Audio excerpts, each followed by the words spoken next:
There was a statement made that caused a little bit of controversy. And the reaction to the controversial statement is partly due to people's ignorance and/or refusal to look in the mirror. What this dude said reminds me of a question that some of you have heard me ask before.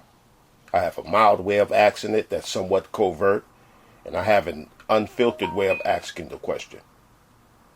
The last time I asked the question in this raw form was a few years ago when it was being reported that people were being put in cages in Libya, being bought and sold.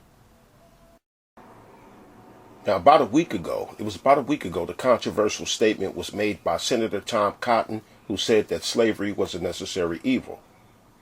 I don't like his intentions. I don't like what spirit he was in when he said that, and he introduced legislation to prevent the federal funding of the 1619 Project, which basically aims to fact-check the transatlantic slave trade and teach it in schools. Tom wants to hide that history of slavery. But I look at other people's hostile reaction to what Tom said as being in the same state of denial as Tom is in, because we don't want to acknowledge our present-day involvement in slavery. Now, the mild, covert form of my question is, how much do you want to start paying for your stuff? People bury their heads in the sand when it comes to that. And I ask that question in regards to various things like people who have an issue against people migrating here, immigrants. I ask that question in regards to people who think that they want our goods and services to be made in America, because with the cost of American labor, you'd have to consider how much do you want to start paying for your stuff. Hey guys, it's Lizzie. I found out this year that there are 42 slaves working for me. It's calculated through this website called slaveryfootprint.org. Almost all the products in my house have traces of slavery in them. I'll show you.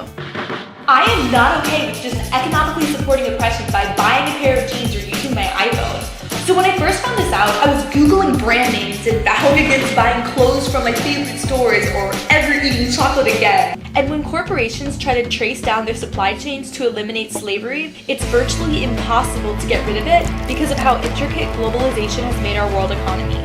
I always thought of slavery as something evil and racist, but also historical and abolished. Slavery was abolished in the United States in 1865 with the 13th Amendment.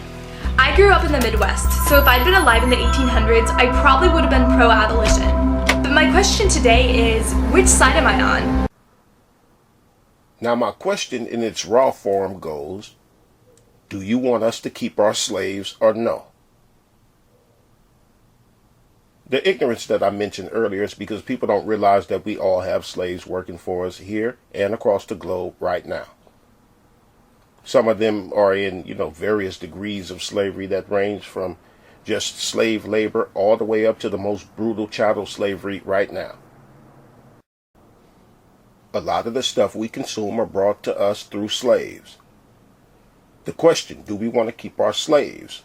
It's a moral question, a question of values and principles, and to ask, how much of a problem with slavery do we really have?